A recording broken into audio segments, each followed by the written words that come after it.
Hi, I'm Melissa, and thank you for attending this brief webinar on learning about learning.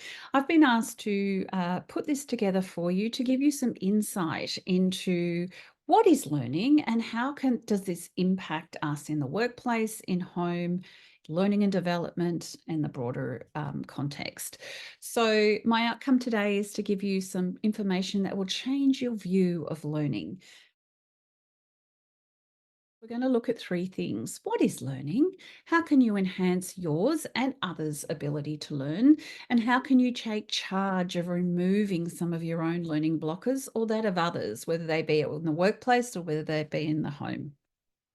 So, personally, I will be honest and say I didn't enjoy school. I felt like I struggled the entire way through. I feared failure, I feared being called on, and I studied not because I wanted to and was passionate about what I've learning, but more because that was what was expected of me. I think I achieved through persistence as opposed to intellect, or that was my belief at the time. Run global businesses since then, called on for my expertise in learning and development and instructional design, and yet there was still that belief of how come school was so challenging for me. So I think I've ended up in this industry because I know my experience wasn't unique. Some people loved school. Some people, I'll say, survived school. They got through it, and some people struggled like myself. So what we know is that those feelings and emotions that you have and beliefs about your experience of school, whether that be 10, 20, 30, 40, 50 odd years ago, actually comes to the now when you go into any learning. So in any learning, whether that be outside of work or in the workplace, your belief about your ability to learn and somebody else's ability to learn absolutely can impact what you learn and how you learn it and the process you use or not, depending on what you know. My outcome is after this webinar, you're well and truly more informed. So to start, I want you to think back on your experience of school up until approximately the age of 16. So I want you to think about an image that would summarize your experience. Now, if you've got a pen and a piece of paper, by all means, draw something down that summarizes your image. Or if you don't, just think about it in your head. So if you felt like you love school, you might think of an image about a rocket taking off, or you might do, a big happy smiley face or something that represented possibilities for you. If you felt like you just survived school, you might think of an image like a maze, or being really small, being invisible amongst others, or just putting a goal on the calendar of when if you're finishing. If you struggled like myself, you might draw a wilting flower, or you might draw a sad smiley face, or an image that represents, or you might think of an image that represents pain or fear for yourself. So as I said, what we know is that whatever your view is or your beliefs about your ability to learn, they don't go away when you finish school. And that's important to know when you look at adults and you look at learning. So I want you to think of that image, and I want you to think of it in the context of, would you summarize it as you were thriving? Would you summarize it as surviving? Or would you summarizing it like I did as struggling? And if you can articulate it, why?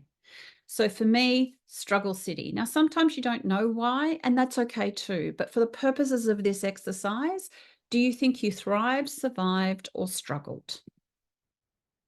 Now, every single job in every workplace in every country requires us to learn. It's fundamental as in who we are, and whether or not you're doing the same job every day, there is still an element of learning. In the VUCA world of the corporate space in which I work in, there is constant change, there is constant need to learn. And what we know, as I said, your ability to uptake new information and learn can, not necessarily always, but can be impacted by your beliefs about your ability to learn. Now, as I said, we are all learners. I'm a parent. That means I'm learning something. It also means I'm a teacher. Everyone learns and everyone teaches. So whether you are a parent, an aunt, uncle, whether you're in sport and you're a sporting coach, whether you're a coach or learning and development, you're a trainer, you do verification of competency, or you're in a formal leadership position, you are all teaching at some level. So even if your experience of school was summarized as thriving, and if that was, that's fantastic. I'm actually really, really pleased for you. Please know that for a lot of others, it's surviving or struggling. And what that means is when they come into a learning situation where you're a teacher, whatever context that is, you need to understand that. And there are a few things that you can do to create a level of psychological safety for somebody to learn and perhaps bust some of those beliefs that they've had historically. Now, the work that I'm going to talk about is the work of Dr. Bernice McCarthy. Dr. McCarthy did her PhD in the area of learning, particularly in school system. She worked with Professor David Kolb, who's known as the father of experiential learning.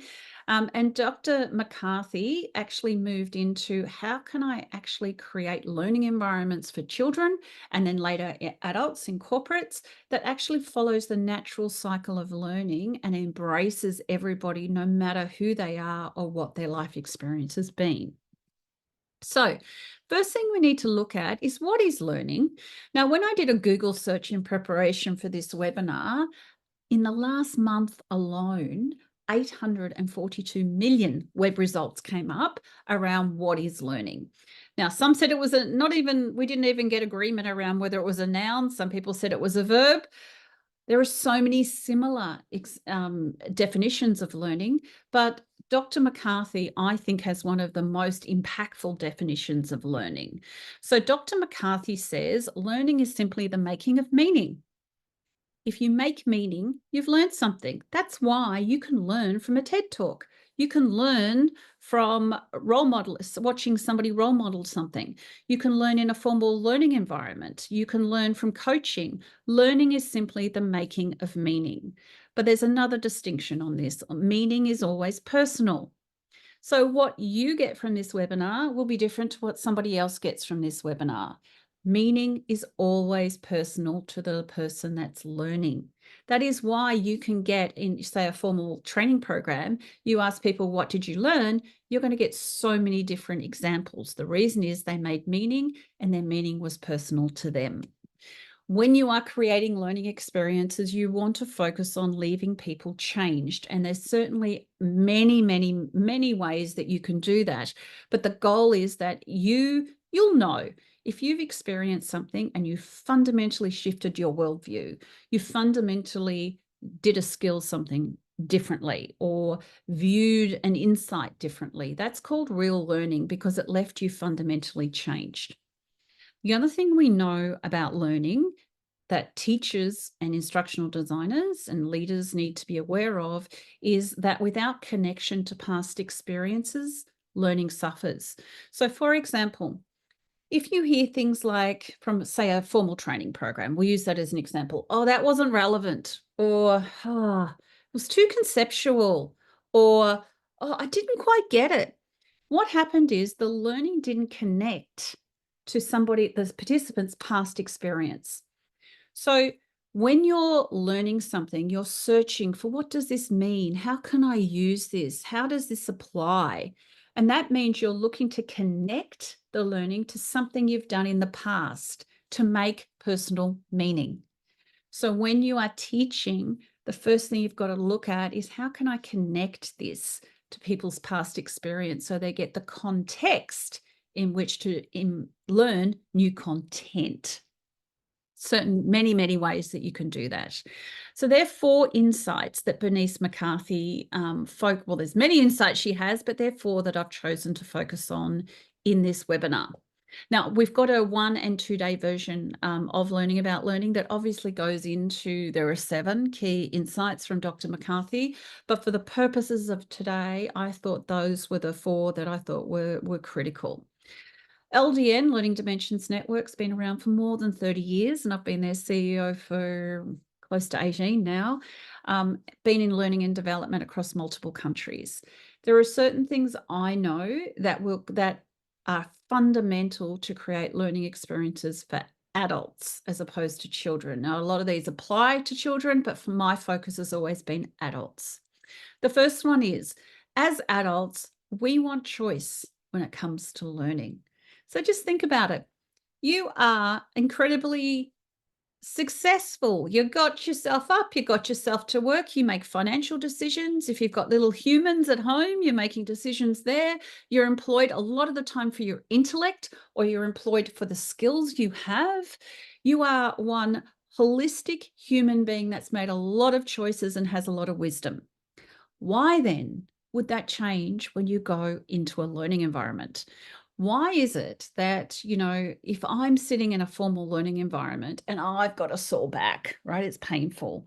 And if I don't feel I have choice to stand up and stretch, what am I going to do?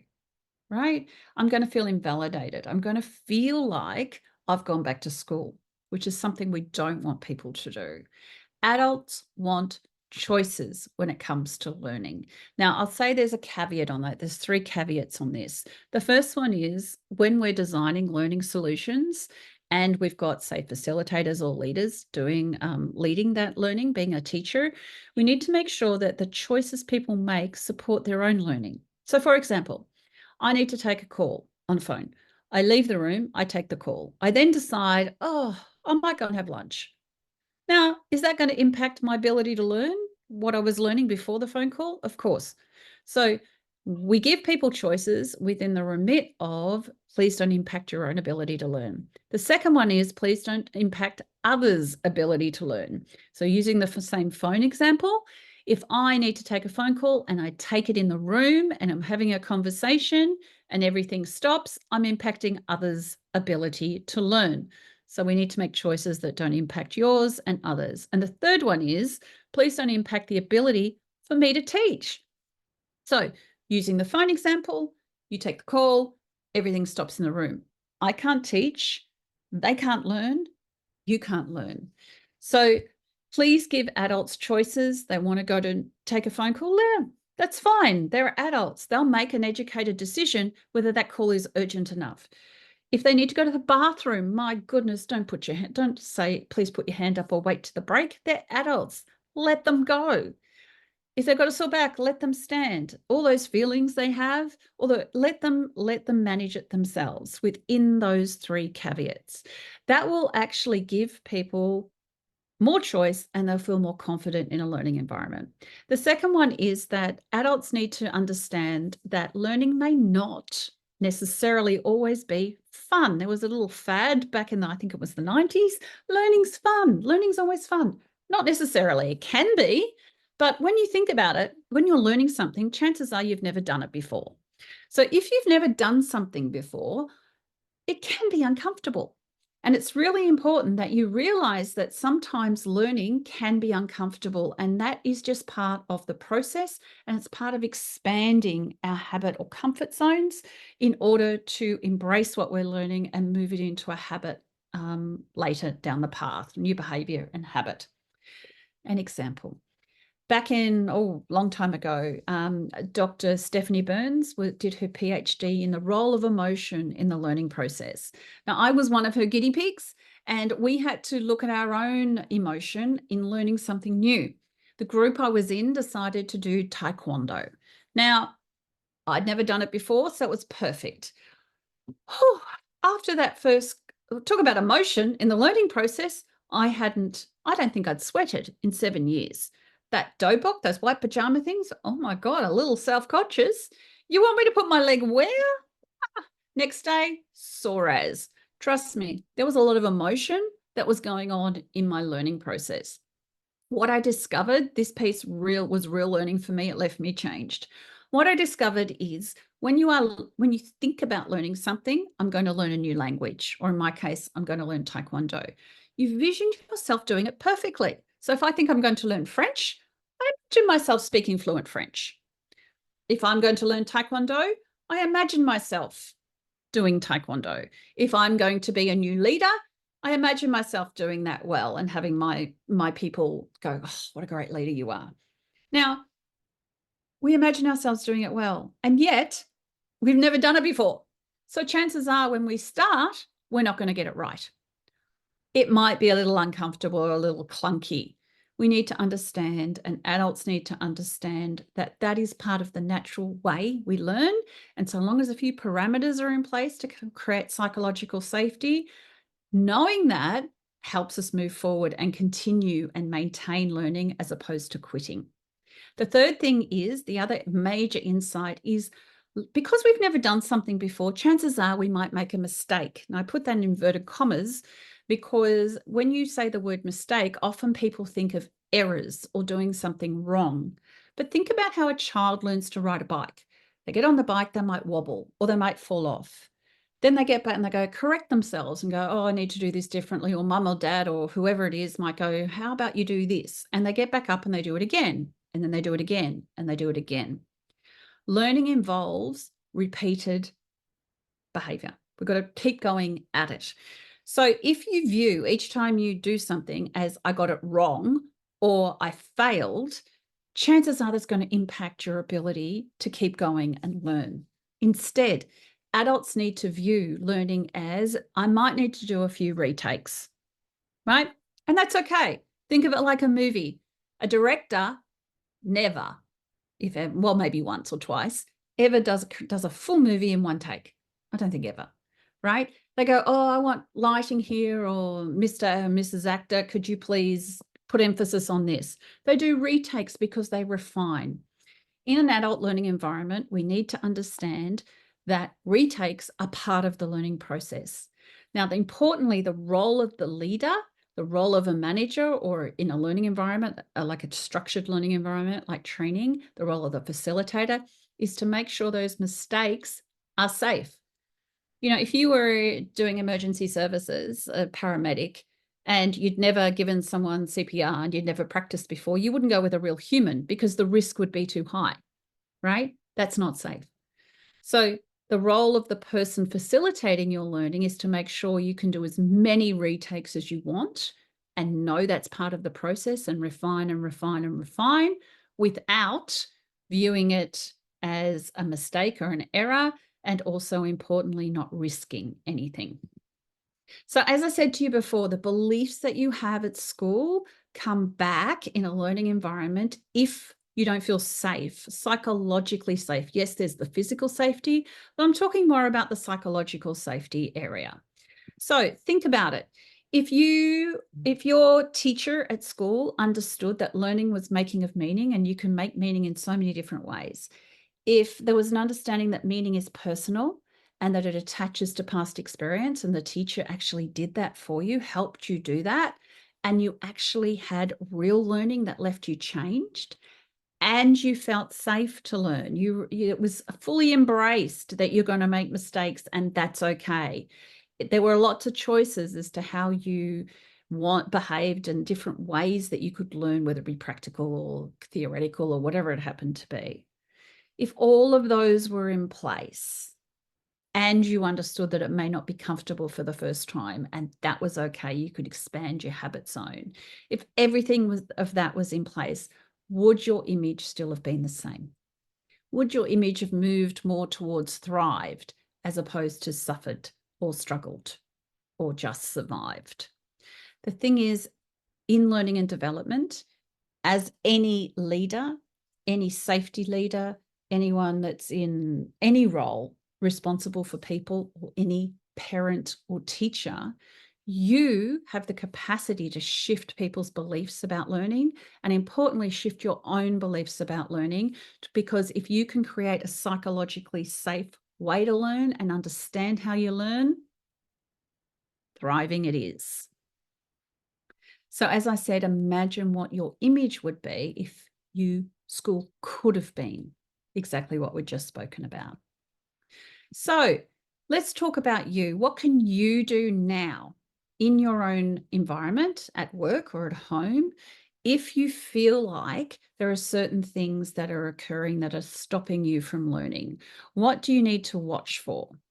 So if you feel you're not engaged, or you don't understand, bored, you can't see how to adapt the learning, you can't see the relevance, or you're questioning the credibility, or you're feeling embarrassed, or you can't see how to apply it. If you notice any of these things, beliefs, emotions, judgments, conclusions, you can do something about it for yourself.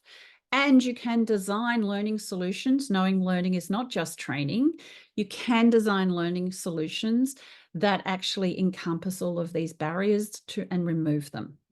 So, as I said before, Dr. Bernice McCarthy, and that's her picture, she developed, a system that was called Format. It's used for instructional design of any learning solution. So that applies for managers, verification of competency, obviously schools, but also adults, and that's where I focus on. Dr. McCarthy's had 15 publications. If you Google her or Format, you're going to get more than 4 million references. The thing about this is it's academically validated. So whilst the research occurred 30, 40 years ago, there is still currency in it, and it stood the test of time. Translated across 10 languages. And as I said, it's based on academic research, and it's validated and it's sound. So let's look at some symptoms you might see for yourself or others. Bored, not engaged, can't see the relevance or don't understand. Generally, what that means is you're questioning why. You're seeking personal meaning. You're trying to attach what you're learning to a past experience and reflect on it to make meaning. So chances are, if these symptoms are in play, there's no personal connection. As I said, you can't find the meaning, or you're frustrated that you can't express your opinion. So what can you do if you're in that environment? You can ask yourself, where have I done something like this before, with the process, the topic, the feeling? What was similar? Find your own meaning. Find 3 experiences where this would be useful. Ask a question so you can reflect on your answers if you're in a formal learning environment, or journal your thoughts. They are ways you can help support, create personal meaning for you if you see some of these symptoms. Second one is symptoms like feeling like there's no substance, or you're questioning the credibility. What actually, chances are you're actually feeling you can't listen or absorb information or uncover what's important to know. You feel it's not valid, or you can't see how it fits into accepted theories. You're questioning the content. What? You're trying to understand the concept. So what can you do if you feel that there's no substance or you're questioning the credibility? Ask for sources if you're in a formal learning environment, or do some research on it. See how the new information fits or challenges accepted theories. Analyze it. Review content if you've got a workbook or references, and seek the credibility. Make your own judgment. You're an adult. Go for the choices around this and find the substance, find the credibility. If you see symptoms like you're feeling it's irrelevant, or you can't see how to apply it, chances are you actually can't see how the new information or skills would work in the real world. You can't see the application in your life, or you're frustrated that the information's too conceptual, it's not landing, it's not practical. You're actually seeking how, which is you're wanting to develop skills or applications for the learning. That's what's missing. So to do this, find your own application. Ask things like, what are 3 ways I can use this? Brainstorm situations where it could be useful. If you've got a formal environment, ask the facilitator or the teacher or the manager. Ask them where it could be. Ask them to make the links. Where would this be useful? If you've got peers, ask them for the applications. Seek application and make it relevant for yourself, and you will stay engaged. Finally, if you see you can't adapt the learning to the real world, you can't find the scalability, chances are you can't see how the new idea can push the envelope. There's no opportunity to experiment. You're frustrated as you're thinking that ideas are not evolving. This is your blocker, your barrier. If this happens for you, ask yourself questions like, how could this new information solve a problem? What am I seeing that no one else is seeing? How can it link to ABCD? Where could it be applied to? If that's the symptom you see, chances are this is what's happening, and there's in the diagnosis, and here's some solutions for you. Now, I'd encourage you to go back and take screenshots for each of these. That is a very brief explanation of what symptoms occur in learning environments and what you can do. So the goal is to take control of your own learning. If you're bored, how can you create engagement? If you're frustrated with the lack of application, find your own. The goal with whilst, we would like every learning solution to follow the format model and engage the natural cycle of learning, we know that's not, it's sometimes it doesn't happen. So if you're finding you're in that learning situation where you're seeing some of those symptoms, take some screenshots, because you can actually create your ideal learning environment for yourself. Couple more things. If you feel you're not engaged, you're embarrassed, or you're fearful, or whatever it happens to be, just know, as I said earlier with the work with Dr. Burns, learning goes hand in hand with emotion. 1 + 1 = 2. Learning goes hand in hand with emotion. Now, all emotions are absolutely valid. They all serve a purpose. Yet in the context of learning, how many could be considered negative, right? Now, what the role of emotion in the learning process is a whole webinar on itself. It's a whole journey on itself. And I've talked a little bit about emotions, but did you know that there are actually, well, some researchers vary, but 6 core emotions are the ones that I've worked with, based on Antonio Damasio, who's current professor of psychology, philosophy, and neurology at UCLA. Absolute guru in the world of emotions and feelings and consciousness. Brilliant. In 1994, Professor Damasio identified there are 6 core emotions: anger, fear, disgust, happiness or joy, sadness, and surprise. Now, giving all other emotions are derivatives of that. So envy, boredom, etc., are derivatives of anger, fear, disgust, happiness, joy, sadness, and surprise. Now, as I said, they're all valid. They all have their purpose. But in the context of learning, if you think about it, anger, fear, disgust, sadness, they all have a kind of a unsafe sort of viewpoint. So is there any wonder people struggle at school? Right? Is there any wonder people have negative beliefs around learning? However, learning is actually, and emotions are coming more and more mainstream. So has anyone seen Inside Out 1 or 2? It's a classic for demonstrating that, science and learning are actually going more mainstream. So we just talked about the core emotions: anger, fear, disgust, happiness or joy, sadness, and surprise. What I want you to do is think about those core emotions and look at Inside Out. So Inside Out 1 focused on the core emotions right there. The red dude, he's anger. You had anger, you had fear, you had, I think it was anger, disgust, you had joy. They were the core emotions. If you look at Inside Out 1 in the context of learning and how do those core emotions play out in learning, you're going to have some major insights. If you look at Inside Out 2, they've got all the other emotions. In fact, the core emotions get bottled up. They actually get put into a bottle in Inside Out 2.